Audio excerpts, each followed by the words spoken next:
Oui, merci beaucoup. Madame la ministre de la Femme, de la Famille, du Genre et de la Protection des enfants, avec l'aval de ses pairs, a convoqué une réunion suite aux directives présidentielles. La présidentielle, c'était de discuter des questions relatives, d'une part, à la protection de l'enfant, mais également, globalement, du retrait des enfants dans la rue, qui devait être une action durable. Parce que le gouvernement a entrepris, dans ses politiques, de mettre en œuvre des projets et programmes en vue d'assurer un bien-être et un bien-être aux enfants du Sénégal, mais également de les préserver ou de les protéger contre tous les fléaux. Sur ce, nous avons discuté autour de trois questions fondamentales. D'abord, sur les mesures concernées en ce qui concerne les directives, nous les avons bien étudiées, nous avons dégagé des mesures concertées. Il fallait discuter de cela et avoir l'accord de chaque ministère. Mais également, nous les avons traduits en modalités pratiques, en action. Donc, sur ce premier point, nous avons longtemps discuté et des résultats sont sortis sur l'ensemble des directives qui étaient au nombre de 6, dont vous avez aussi copie. Également, nous avions présenté globalement le plan de travail qu'on avait fait sur l'approche multisectorielle de services. Pour les politiques de l'enfance, il y a plusieurs ministères qui interagissent et chacun délivre ses services.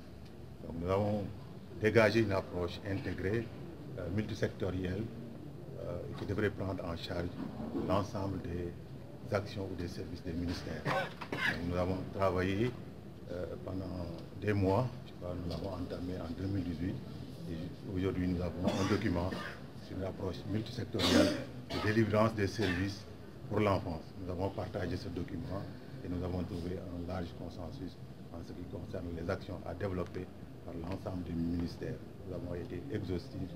Je pense qu'en déroulant ce cadre, nous aurons des résultats à la dimension des politiques de l'État. D'une autre part également, nous avons étudié un problème central qui est issu également des directives. Il s'agissait du retrait durable des enfants dans la rue, que ce soit les enfants talibés, que ce soit les enfants mendiants, que ce soit les enfants en rupture, etc. Toutes les catégories d'enfants qui sont présents dans la rue.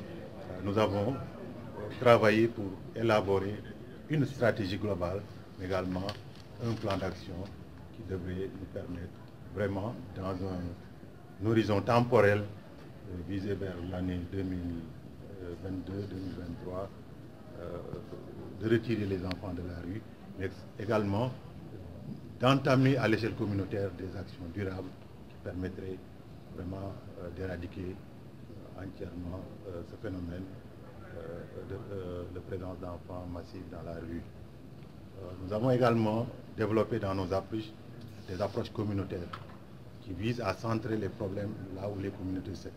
C'est pourquoi nous avons un mécanisme qu'on appelle CDPE, qui sont présidés par les préfets, qui devraient être le réceptacle de toutes les politiques de l'État au niveau communautaire. Voilà globalement quelques résultats que notre rencontre nous a permis.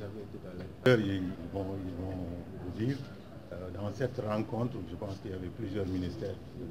Il y a le ministère de l'Intérieur, il y a le ministère de la Santé et de l'Action sociale, il y a le ministère de la Justice, il y a le ministère de la Communication, il y a le ministère du Développement communautaire, de l'équité sociale et territoriale.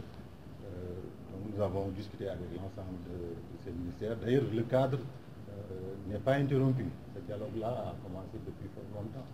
C'est ce dialogue qui a mené à avoir un document qu'on appelle document d'approche multisectorielle de délivrance des services que nous avons étudié. Je pense que tous les ministères se sont engagés, à chacun dans les domaines qui lui sont propres, à travailler pour améliorer la situation des enfants au Sénégal, pour permettre que les enfants vivent dans un cadre de vie et dans des conditions vraiment adéquates pour un bien-être sur le plan social, mais également sur le plan psychologique.